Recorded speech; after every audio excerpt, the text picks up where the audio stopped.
Hello everyone, high. তোমরা সবাই কেমন আছো বন্ধুরা? আশা করছি তোমরা সবাই খুব ভালো আছো। আমিও খুব ভালো আছি। তো অনেক দিন ধরে ভাবছিলাম যে আমি একটা ভ্লগ বানাবো, কিন্তু করা হচ্ছিল না। এই প্রথম আজকে ভ্লগ বানাচ্ছি। কোনো ভুল ত্রুটি থাকলে আমাকে ক্ষমা করে দিও। কিন্তু তোমরা তো আমাকে কেউই চেনো না, না চেনারই কথা। তো সবার প্রথমে আমি তোমাদের সামনে আমার ইন্ট্রোডিউসটা করিয়ে দিই। আমার নাম হলো রিমা নন্দী। আমি বাঁকুড়া জেলায় থাকি।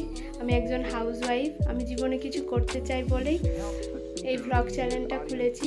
তো বন্ধুরা, আমি তোমাদের সাথে প্রতিদিন শেয়ার করব আমার ডেইলি লাইফস্টাইল, আমার বিভিন্ন ভ্লগ, আমার স্কিন কেয়ার। আমি জয়েন্ট ফ্যামিলিতে থাকি, সেই জয়েন্ট ফ্যামিলির বিভিন্ন কালচার, আর আমার একটা ছোট্ট বেবি আছে, সেই বেবির সমস্ত ডেইলি রুটিন সব কিছুই তোমাদের সাথে শেয়ার করব। তো তোমাদের ভালোবাসা ছাড়া তো আমি আর এগিয়ে যেতে পারবো না। তোমরা আমাকে সবাই সাপোর্ট করো, আমার পাশে থেকো। আর প্লিজ প্লিজ প্লিজ সবাই সাবস্ক্রাইব করে দিও, শেয়ার অ্যান্ড কমেন্ট করো। এখানে শেষ করছি আমার ব্লগ ভিডিওটা। Thank you for watching. Tata guys.